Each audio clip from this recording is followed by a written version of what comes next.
These guys survived the David Kahn era of Timberwolves basketball and live to tell about it. It's Flagrant Howls. Live to tell about it is a great way to describe, apparently, Kyle's night last night. I don't ask this to be patronizing. Did you get to watch the game as it was happening? Yeah, I recorded with Dane earlier today, and I said a lot of times I'll joke that the Timberwolves saved my life, but last night they actually did, because it was, I think the more I research it, I believe it was probably salmonella or some sort of bad chicken I had on Sunday. But yesterday I woke up and just wasn't feeling right, and then I am one of the dumber people on earth, so I was like, well, I'll just go to the gym and work it off. And then it got worse, and then all of a sudden I was just crying into a toilet while my laptop was to my right. And it was just basically me, Grady, and Jim Pete hanging out in my bathroom for 4 hours watching one of the better Timberwolves performances of all time. So we're back. We're eating plain toast. We've got a Gatorade. Okay, we're back. Let's go. But I don't think I had as much fun yesterday maybe as you and Judd and Declan. So no, we were inside Target Center for that game, and wow, dude, just like all the feels inside that building last night. I mean, in the last week, they played better against Denver than they did against Boston last night. So they beat Denver, the defending champions. I think Boston might be the best team in the NBA right now after the moves that they made during the offseason. We'll kind of see how it plays out. But to not even really play your A game last night, we'll get into all this stuff. Like, I mean, Karl-Anthony Towns was awful last night, and Jaden McDaniels was like 1 for 9 in the first half, and then he flipped the switch. Like, the Wolves probably played their B- game last night, and they beat Boston in overtime, and Anthony Edwards was a celebration, dude. It was so much fun in that arena last night. I was texting Jim Pete this morning, and he said just the shot making, that Mike Conley 3 late in the game, obviously every shot that Ant made late fourth quarter overtime, Jaden, he said it gave him goosebumps. It was like it felt like a real playoff atmosphere, and yes. The Wolves have actually had some playoff games recently. Those series didn't go the way we wanted, but it's just cool, man. I always come back to my take that the fans of this franchise have had the worst return on investment of basically any fan base in the country in any sport. So for them to get a meaningful game on November 6th against, I mean, it's been a crazy week of basketball, right? Like, they beat the defending champs all after everyone wanted to fire Chris Finch after the Hawks game, but it's like they beat the defending champs, and they blow out a Jazz team that was probably way more fun last year than it was this year, and they kind of punk Walker Kessler and all that stuff, and then go toe-to-toe last night with the best team in the East, a title contender, and to see Ant do it on both ends, to see Jaden and his maturity and his willingness to kind of keep shooting. And they did it all, like you said, despite Karl, which I'm sure we'll get into as well. But just a really, I would say maybe only a little pushback, because I thought they played maybe more of like an A- game or like a B+. I just thought there's so many things that this team can still do and tweak and fix and get better at, but yes, they never really let go last night. And it was, I think the Celtics' biggest leader was 8. It was just for most of the players that played, it was a very mature, professional game by a team that we constantly debate, are they young or are they old? Last night they looked like a mature, older team, and they did it with their defense, and I think that's another sign of maturity as well. They're kind of buying into defense being the thing that's going to travel from game to game and from quarter to quarter, and so they're definitely, and they've got some of the best individual defensive players in the league. I mean, Rudy Gobert. I mean, right now today, Rudy Gobert has the best individual defensive rating in the NBA. Karl-Anthony Towns actually second, by the way. So I think even though his shot hasn't come around, and there was just a bunch of classic cat behavioral stuff last night, he also is buying into, okay, rebounding and defense and get your ass back down the court, sometimes for him anyways, when he's not complaining to officials. But Jaden McDaniels, okay, we're going to just put you on Jason Tatum here and make his life difficult for the fourth quarter. And then when Anthony Edwards wants to lock into, that dude played the last 13 minutes of the game with 5 fouls, and he's still like pounding the floor, clamping both Jaylen Brown and Jason Tatum. He had the tie-up situation. So I think 2 things stood out among a million last night. That this team actually loves playing defense. They love clamping teams. It's November in the NBA, and these guys are like, pounding the floor. Let's play some defense. And then secondly, we're seeing Anthony Edwards figure out how to manipulate games and be the best player on a court that also included Jason Tatum. Like, Jason Tatum was awesome for most of that game last night, and he was the second best player on the floor. And it's not just Anthony Edwards scoring either, dude. Like, it's efficiency, it's finding teammates, it's Jaden McDaniels in the corner over here for three. Like, that should be me setting him up for that shot. It's Mike Conley over there. So it's playmaking, it's efficiency, it's defense, it's offense.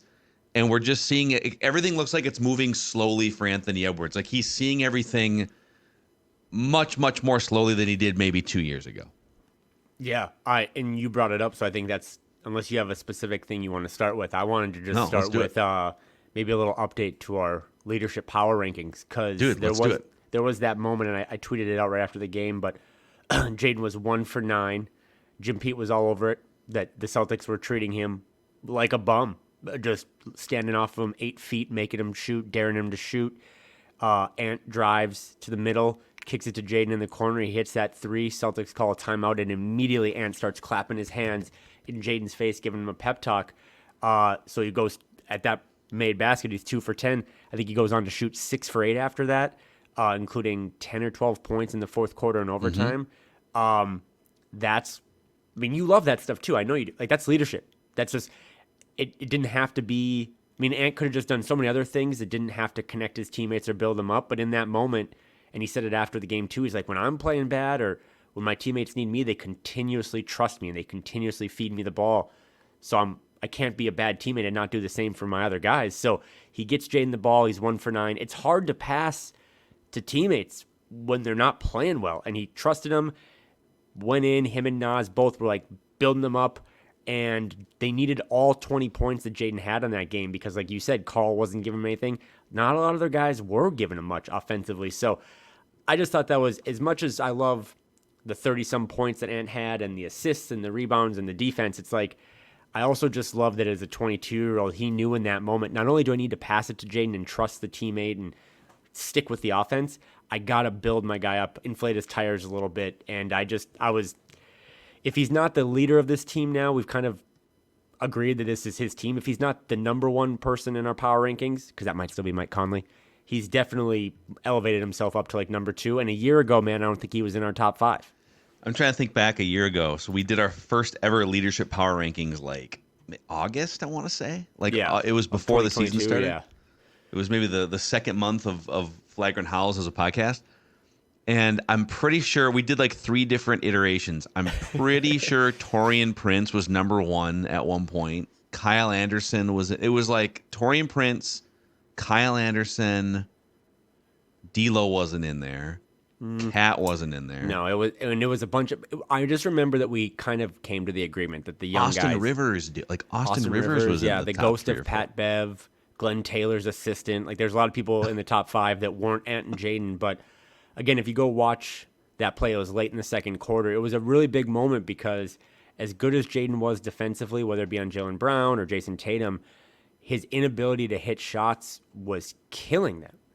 And it's hard as a player to not only be 1 of 9, but I've dealt with this a couple times in pickup, like where guys are just daring you to shoot. That mentally screws you over so hard. And he just kept shooting, and then to have his teammate, the best player on the floor, as you said, continuously trust him, it was big because, and this ties into Jaden's extension and all that stuff, but at some point, as this team navigates moving forward this season into seasons in the future, they're going to need Jaden to be able to score more too. That's why you pay him $27 million a year. So I just thought it was a really cool moment for Ant, cool moment for Jaden. Ant's so good post-game, always feeding his teammates and building them up, but in the moment to build up your teammate and not, I don't know, Dane brought up a good point today about Karl kind of showing Jaden up early in the game, which is something Karl normally doesn't do, but I hate that stuff. I hate when Rudy Gobert was showing up his teammates last year. Yeah.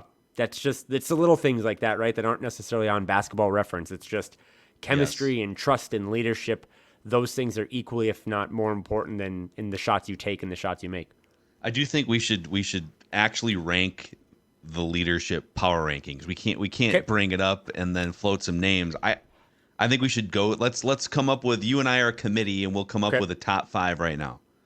I think Conley's still number 1 in the leadership. I do too. I also know, I've said this before, like talking to people around the team, I still think it's Mike. I still think he commands that locker room. I think they look to him in moments. I also, too, as a food poisoning survivor, know what Mike was going through in that Atlanta game. And it's hard to do anything other than just cry and puke your organs out. So I think without Mike in Atlanta, it was tough. And again, there's still a lot of other guys that could have picked up the ball and the slack. But, yeah, I think Mike is still the straw that stirs the drink. I saw a stat last night, Phil, that in the first game of the season, and of this season, first minute or so, Mike Conley had a turnover. He hasn't had one since then. Yeah, that's crazy. Insane. And last night he was actually, not that plus minus is in individual games isn't like a be all end all, but he was a minus 19 when he checked back in and hit that go ahead 3-pointer. Yeah. And he was a minus 18 for the game. Rudy Gobert was a plus 24, and Anthony Edwards was a plus 18, and Nickeil Alexander-Walker was a plus 13. So it's weird that like he was just the standout, and I'm not saying it was all his fault, or it was just a matchup thing or whatever, but he kind of grinded through. Just every time he was on the court, the Celtics were on a run. It felt like, and there he is at the end. But I just think, as a guy that doesn't turn it over, as an adult in the room, a guy that knows how to initiate offense and get guys involved, but then like he can still hit a big 3-pointer at the end of a game in which he's kind of struggling. He's still the eldest statesman in that room, so he's number 1. Dude, I think Anthony Edwards is number 2. I do too. I would go. I think he's leapfrogged Kyle. Kyle 3. Yep. Then it gets a little dicey. I would say Rudy Gobert 4 and Naz Reid 5. Yep, no pushback. I don't think Naz has jumped over Rudy yet. Again, I go back to a lot of media day stuff that you and I were there, where a lot of the younger guys really talked about how Rudy's kind of taken them under his wing and like his professionalism. I think he's just a really, again, last year notwithstanding, because he was fighting his own teammates on the court, but I think he's found more comfortability with his own health, with his teammates. I think the younger guys look up to him and his work ethic, the way he grinds, the way he's in the gym after practices and after games, still working on his body. So, yeah, I think Mike still is the CEO of this locker room and on the court. And who do we have 3? Oh, Kyle, and then Rudy and Naz. And I think there's other guys that fill in nice spots. I don't think Jaden is really a leader, but that's not a negative thing.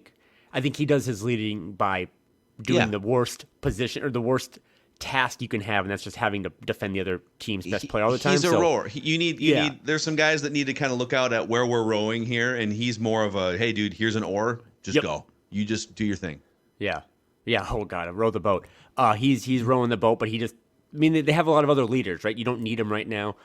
Down the road again, just like you're going to need Jaden to score more, you might need him to have more of a leadership role, but I really think this team has so many leaders.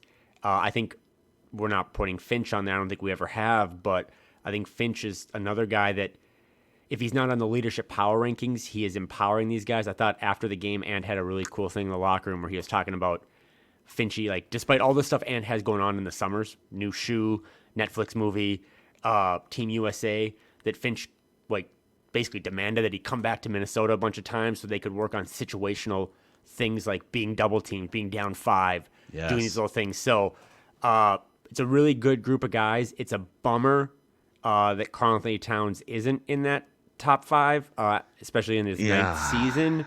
And maybe this is a good time to segue into that. But, do you want to? Yeah. Should we do that part of the conversation here? Have we said enough good things about? I mean, I feel like there's 2 hours of great things to say about the game last night, but the Karl thing is such an interesting elephant in the room, because on one hand, he's gonna shoot better at some point.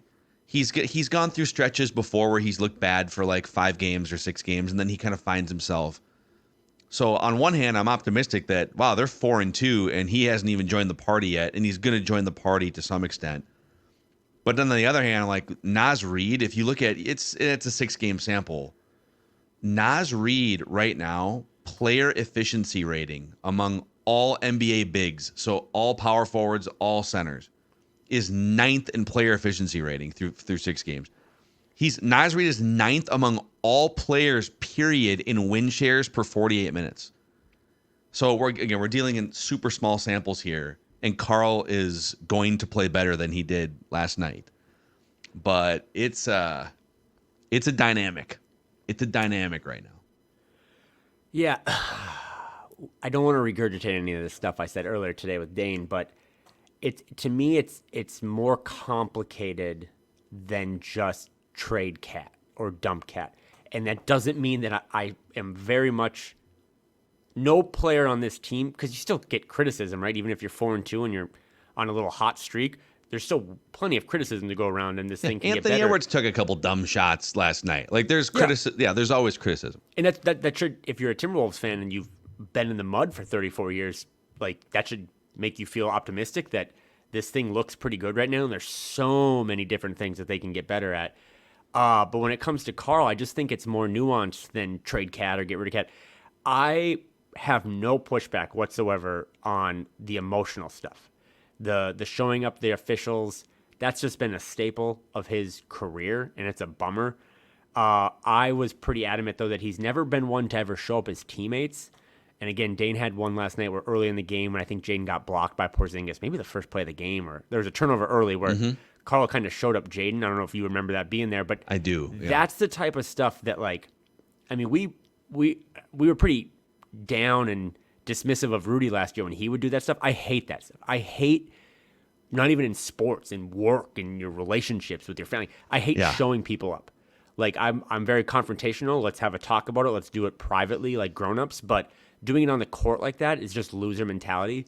So it's like, quick side street. It's like my wife and I had this conversation a couple days ago. Not because we do it, but it drives both of us nuts when we hear people complaining about their spouse or their significant other when they, like, your wife isn't around and you're with the guys, or you're in a setting and you like throw your wife under the bus for something. And that always bothers me. It's like, no, you're on the same team. Like, you're teammates for life. Why are you throwing that person under the bus? And to a lesser extent, the same is true in basketball, where you can always tell if a culture is a little off, or if a player is a little off within a culture, if that stuff leaks out publicly, right? Like the Miami Heat, except for the one notable instance where Jimmy Butler wanted to fight Eric Spoelstra on the bench. Like, they try to, like, if we're gonna hash it out, let's do it behind closed doors. But we out here in front of everybody, when we're going into a war, a basketball game, we got each other's backs, right? That was odd. And to me, again, Karl-Anthony Towns was the number 1 overall pick many years ago. It was the right move, right? There was a chance the late, great Flip Saunders, rest in peace, was going to take Jahlil Okafor, who is not in the league.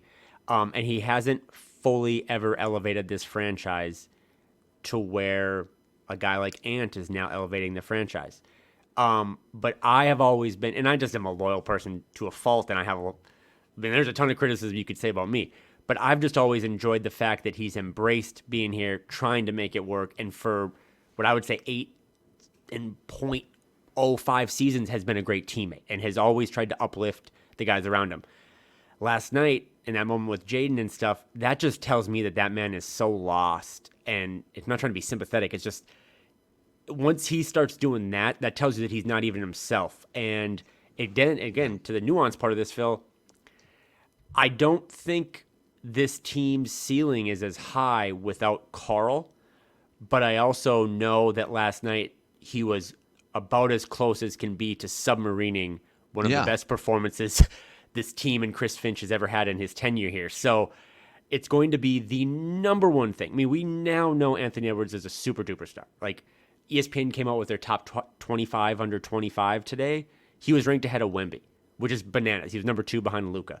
We know whose team this is. We know that they have a foundational thing with him and Jaden and Nas, and you have Rudy Gobert playing Defensive Player of the Year.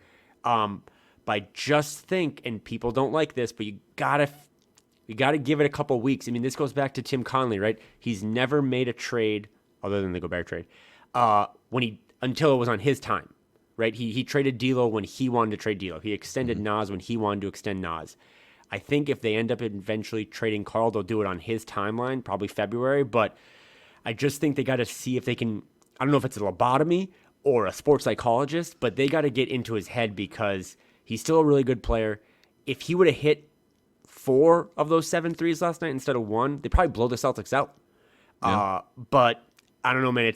It's once he started acting up around his teammates that really, he's always acted up against the officials or the opponent, but Yeah. I hate that stuff. And this team has too many good things going for it to start.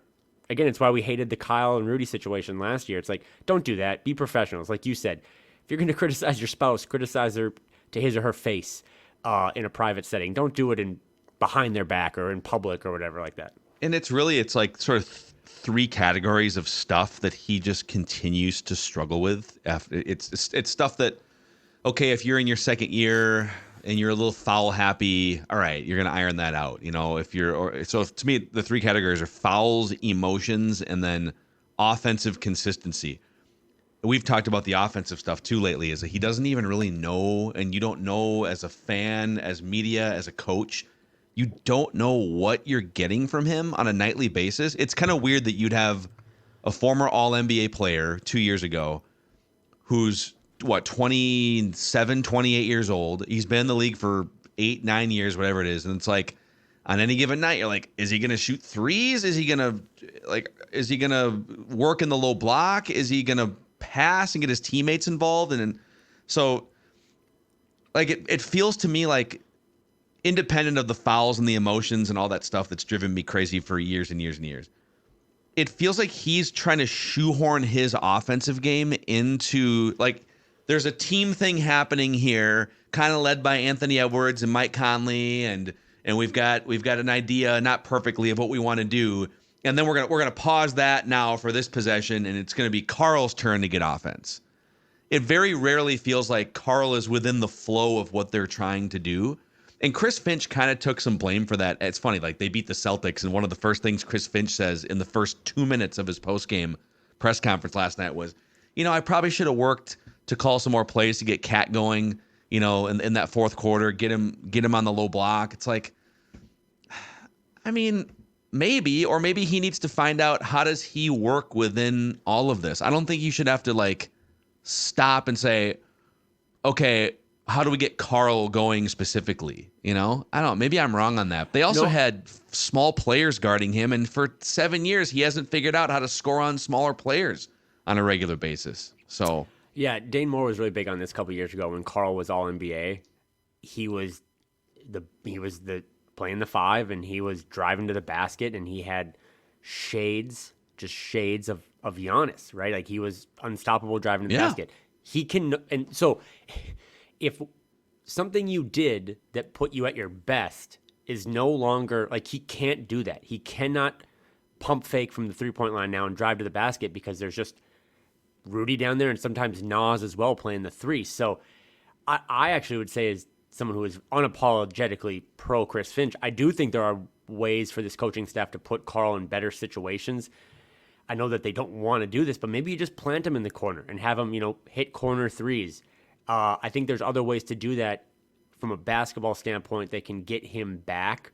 Because again, I kind of said this earlier, if you were to ask other contenders around the league, would you rather play the Timberwolves with Karl-Anthony Towns or without Karl-Anthony Towns when it comes to the playoffs? I bet you they would all say we'd rather play him without Karl-Anthony Towns because he's still a matchup nightmare. So the coaching staff has to figure out the basketball stuff.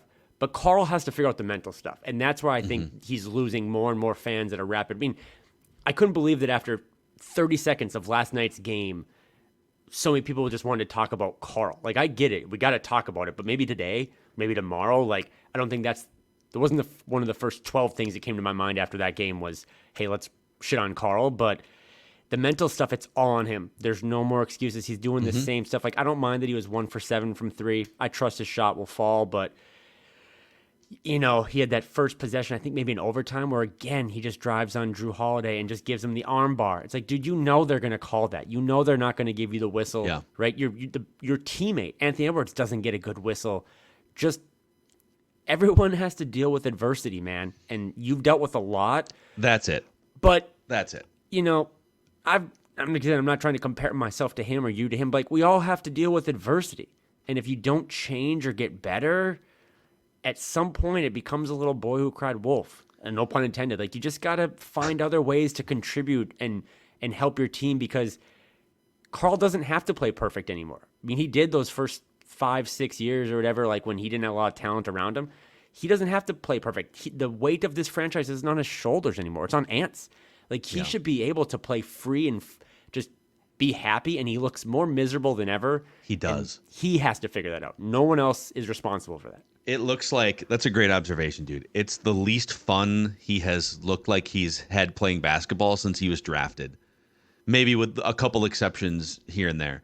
And also, he's shocked every time a call doesn't go his way. Every time he plays close defense and they whistle him for a foul, or every time he drives in, like you're talking about on a Drew Holiday or some other defender. You know, we've used poker analogies up and down this show for the last year and a half. It's like, if you're going to be a professional poker player, one of the first things you have to know is that you're going to lose a lot of hands. Like, even when you have the best odds in an all-in situation, like, you might only be an 80-20 favorite. So you need to go in mentally preparing yourself. Hey, I'm going to play in a poker tournament, or I'm going to play like 8 hours of a cash game, or I'm going to play blackjack or whatever. Like, I'm going to lose 20 to 25% or whatever that percentage is. And I almost feel like he needs that, like, mental reminder or mental training or therapy as a basketball player that, okay, I'm going to play 82 basketball games in the regular season, or as many as I can out of 82. And I'm going to play 36 minutes a night. And within those minutes, there's going to be like 5 or 6 times, maybe even more, where I feel like I got screwed or I disagree with something. That's going to happen out of your control. And the only thing you can control is how you react, respond. Do you keep playing? Do you hustle back down on defense? Do you drain the energy from your teammates from the bench, right? These are also, like, if your main goal, I was telling this to Judd earlier, I think he has the first or second most fouls of any player in the NBA the last 5 years. He's like crazy foul happy, right? On a per game basis. So in his mind, he needs officials to favor him more with the whistle, right? Now, we could sit here and we could debate whether he's actually getting a bad whistle or whether he's just, like, not in control of his body enough. But let's say that he's not getting a good whistle.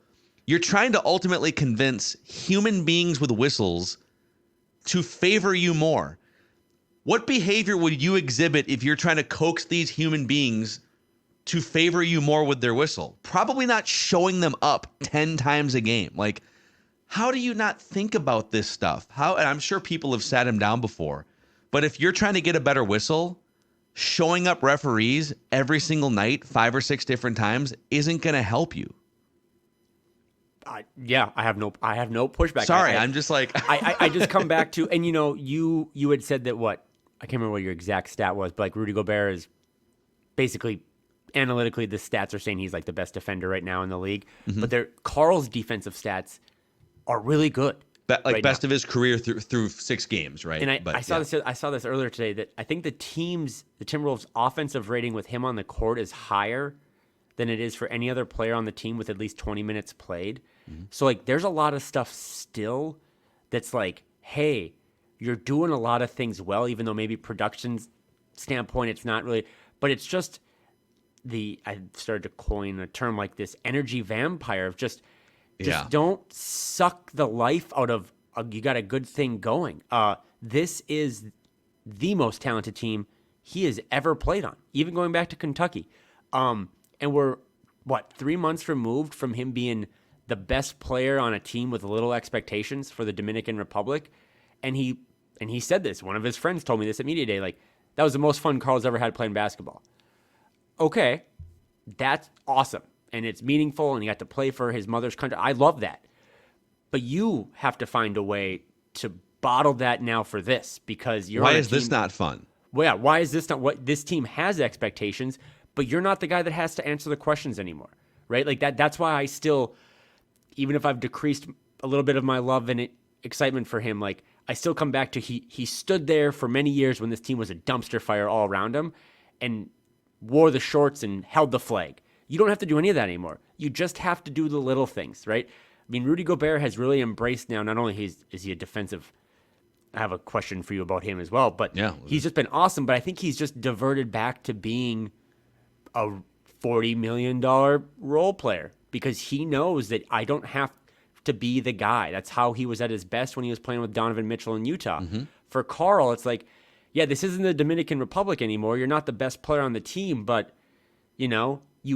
wouldn't it be more fun to play with more talent and have expectations? Like, doesn't that make you feel alive? It almost feels like with the Dominican Republic example and then comparing just the utter sort of look of dread on his face for half of these games now compared to maybe 5 or 6 years ago when they were a bad team with lesser expectations, but he was clearly the best player. I do wonder if he just tends to have more fun when he's the only child on the team. Like, he's the best player on the team.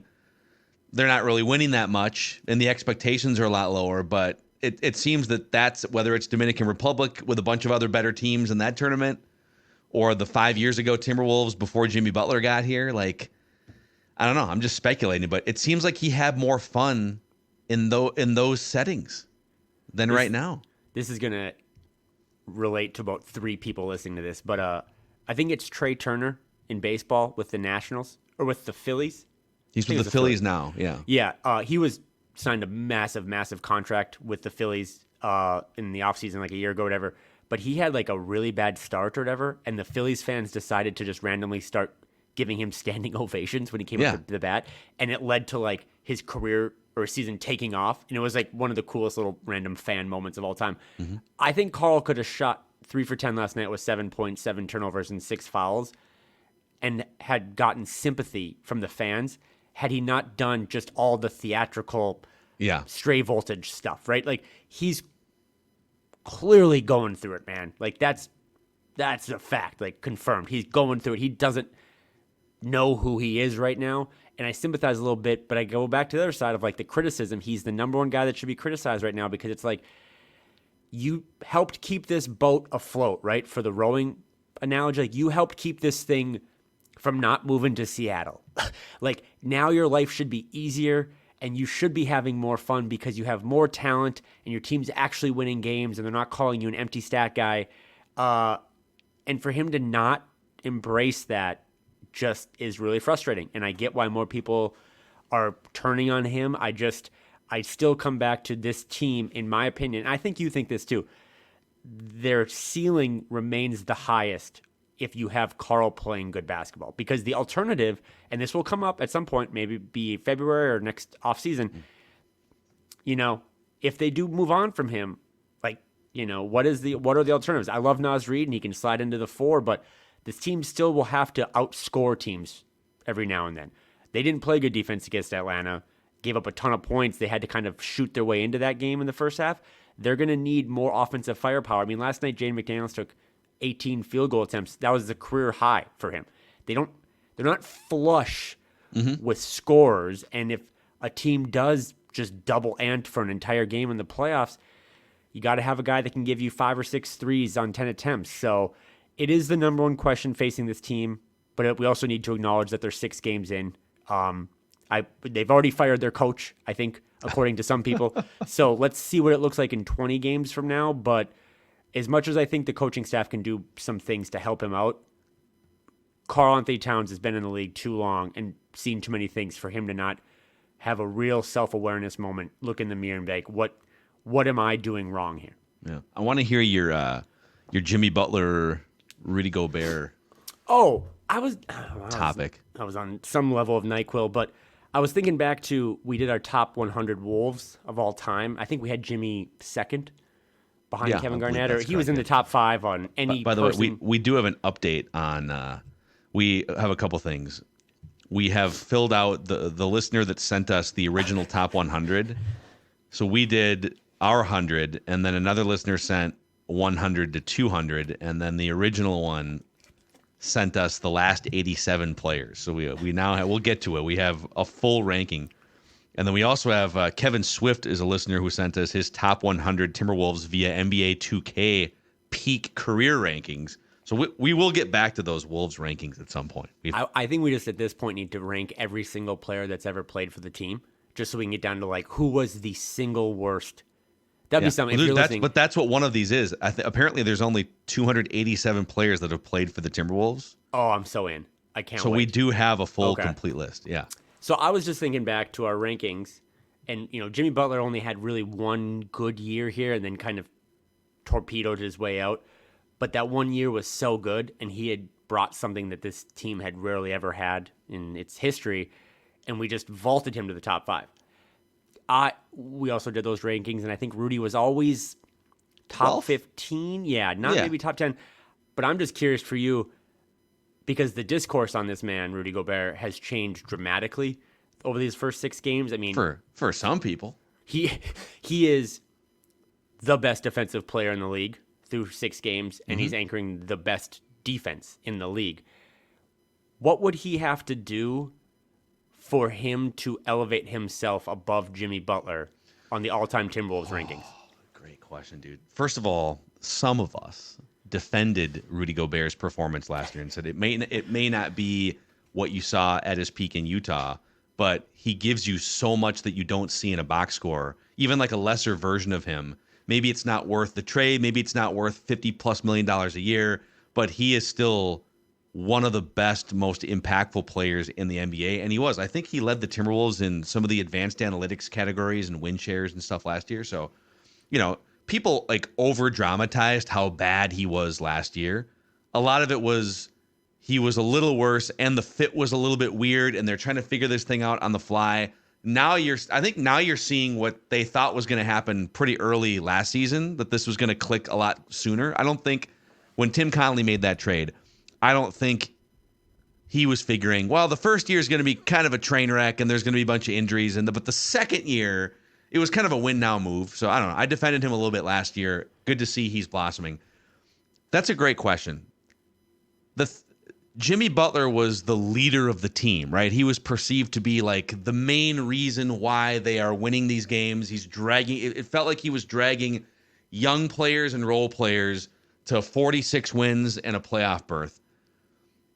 It doesn't feel like Rudy Gobert is doing that because this roster is better and Anthony Edwards is the leading offensive player and Karl's a better offensive player and Rudy feels like much more of a role player. But it might be fair to say that Rudy's impact on the team is equal to Jimmy's impact on the team in terms of wins and losses and analytics.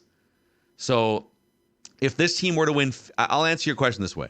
If this team were to win 50 games again, I'm making up an arbitrary number, but like get back to 50 wins. So now you've had a more successful regular season than you've had in 20 years. And maybe win a playoff series. And a lot of it's rooted in defense, where you are a top 5 or top 3 defensive team. And Rudy is the face of that. And now he's been here for 2 years, 3 years.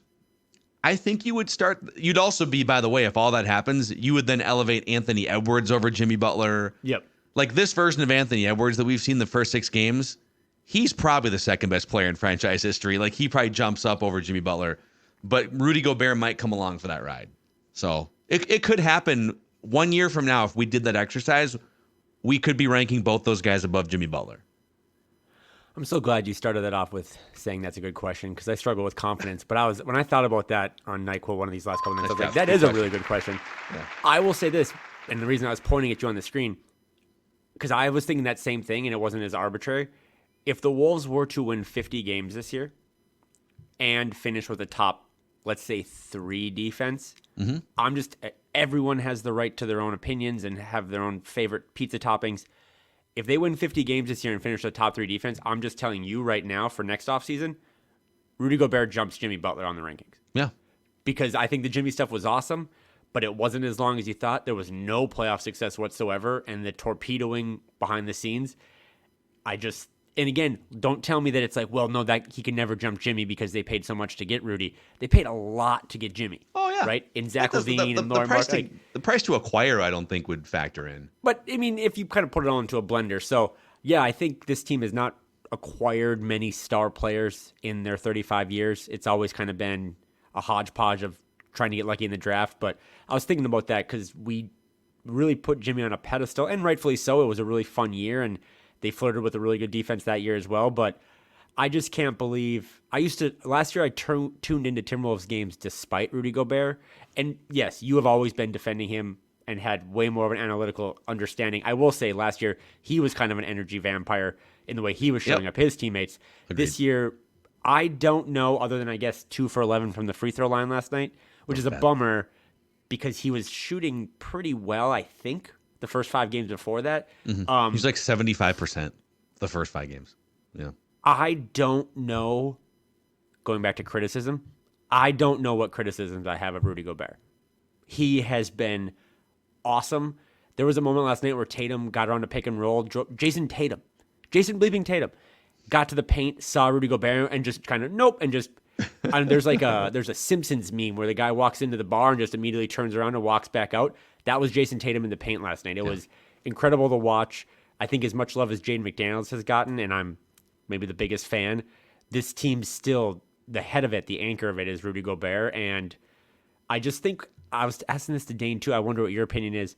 I think having a team that's built on defense is way more fun than being built on offense. Boy, that's another dude. You're on fire right now. You should get food poisoning more often. I think it signals maturity. That's what I said to Dane. Like, I think immature teams. I mean, I play pickup basketball all the time. Like, anyone can just go shoot and get buckets, but does it lead to winning? I mean, that was like the Kevin Love thing for the while. Or like all these empty stat, empty calorie guys. Playing good defense is a sign that you're locked in, that you're on a string, that all 5 guys are on the same page. And as cool as it is to see your favorite team score 140 in today's day and age, in 2023, it is way more fun to watch Jason Tatum struggle or watch Jaylen Brown struggle. Like, that to me is what real hard-o basketball is all about. And even I continue to be impressed by how smart the Target Center fans are, the ones that show up to these games. And the things that they'll cheer. And obviously, like when Anthony Edwards is going on a scoring barrage in overtime to ice the game, the crowd's going crazy. And then he feels the energy and he wants to hit that last 3. But some of the biggest pops were defensive pops. It was like they play really good defense for 20 seconds on the shot clock. And then, somebody will force up a shot or maybe get to the rim and the shot will get altered. And boom, like Cat grabs the rebound. Crowd goes crazy. Or 24-second shot clock violation. So, I mean, aesthetically, your team scoring 140 points, like the Sacramento Kings or something last year, where every game was like a race to 125, 130 points.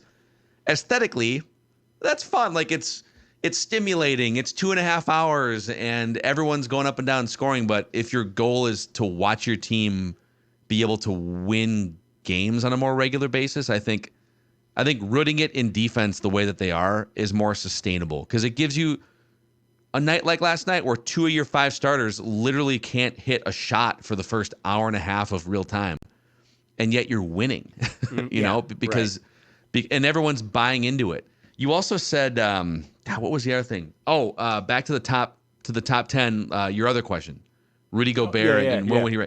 If I remember, we actually had Karl-Anthony Towns as the second best player in franchise history. It was KG, Towns, and then I had Butler, I think, third behind those 2 guys. Yep.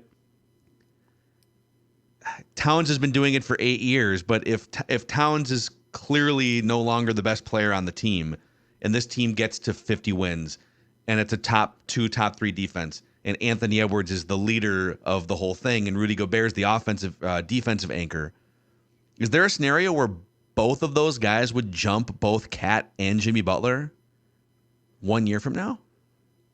A year from now, yeah. It'll always be Kevin Garnett until this. KG's number 1 for sure. Yeah, until but jumping Cat and Butler. Yeah, I could see a year from now Ant jumping Cat and Butler.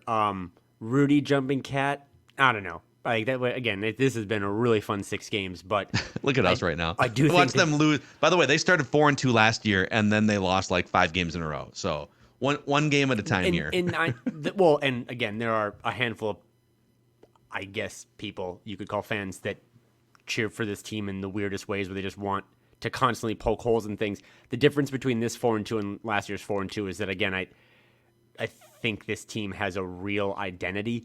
Yep. And last year they were just kind of making it up on the fly, and that's why they were just kind of like trying to get a win any night they could. This year's team has a purpose and a real persona about them. So, yeah, and I always think back to that Hawks game. Like, I don't know if they beat the Nuggets as handily as they did if they don't have a slip up earlier in the season. I do think these games are intertwined that, if you have an embarrassing loss on one night, that refocuses you. But yeah, I just think in general to be 4-2 with also too, going back to your Target Center fans thing, like you put up a cool video last night about Naz Reid when he entered the game and just the fan.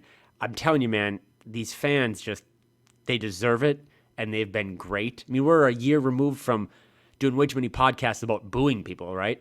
And that was deservedly so. So I'm glad the fans, it's been great. I think the Wolves are off to a 4-0 start at home for the first time since 2004. Sounds about right. It's cool to have like your favorite team, the team you cover, have a home court advantage and have, the fans are awesome and they're really, I like bricking for chicken in the fourth quarter. I do love that as well. Grady loves that. But yeah, it's just been a really cool start, and then it doesn't get any easier. Go look at the November schedule, by the way. It's brutal, dude. Every November game tough. is awesome. I was like Pelicans coming up, so Zion. Then Wemby on Friday, 2 Warriors games, Suns, Pelicans, Knicks, Tibbs, Sixers, Joel Embiid, Kings, Grizzlies, little history there, Thunder, and then they end the month with the Jazz. So when's the next game that you would say? Like when do they get to play the Hornets and just have like a smoke break? That's December 2nd at Charlotte. Wow. Okay, cool. That'll be the first game in December. Yeah. Yeah. But that's even that. Like we know this team was not good against below 500 teams last year. So I think you probably rather them keep playing these good. I mean, Anthony Edwards clearly shows up against the Bostons and the Denvers. So the first in-season tournament game is going to be that Friday, this upcoming Friday, right, at San Antonio. I think that's the first one, and then the back-to-back against Golden State. So. Dude, I told you, by the way, this is going to be a shorter episode because you have food poisoning, and I'm sorry, man. I've kept you for like 50 minutes here. I'm all drugged You're grinding out. It's your Did second podcast. I got to ask you quick before we close it out. Like, now that you're back, you're living in Minnesota, you're back around the team in the stadium. Like, you've been going to a lot of games, been getting back to the media room a little bit. Like, give me a quick 30-second synopsis of like what's just your overall thoughts and how's it feel, how a temperature of the room and everything. I think like I'll answer it this way, and that earlier in my, I guess, media career, if you want to call it that, so I was a beat writer who covered the Twins, went to a bajillion Twins games, and covered the Vikings beat for a number of years, and went to a bajillion Vikings games, and I feel like I was at every game all the time for like 10 or 15 years, and I feel like I almost got desensitized to going to games. I think I started to take for granted. And by the way, there were some of those teams took major downturns. Like the Vikings drafted Christian Ponder, and then the Twins had like bilateral leg weakness into a decade of darkness, and I was just kind of like, I'm going to get more on the like behind the scenes building side, and I'll still be doing radio shows and podcasts and then my wife and I moved to Seattle for a couple of years, so we were kind of away from like the actual on the ground, the arenas and the stadiums. But I love it now. I feel like the energy in that building last night, as a fan and as someone who does this for a living, spouts off about Minnesota sports, I am addicted to that energy. Yeah. A winning team with something to prove and something to show, right? Like what the Vikings are building right now, what the Twins showed you at the end of the season.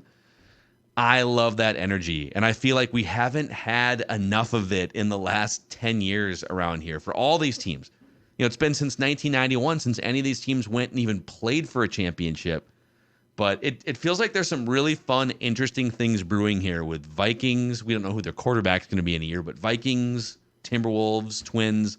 The Wild are kind of in like a holding pattern right now. But yeah, well, you and I are cracking guys anyway. So, but I will say, yeah, and again, I'm never going to tell people how to cheer or how to think. There's just certain people, again, the people that wanted to talk about Cat 30 seconds after last night's win, I'll just never befriend you. But I sometimes, as I get older, have learned to enjoy the process more than the results.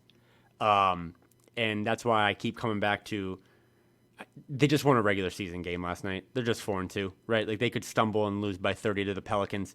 Yeah. But I enjoy watching this get like a house analogy. I enjoy, as a sicko, watching the entire house get built from foundation to final product rather than just getting the keys and getting into the house. Yeah.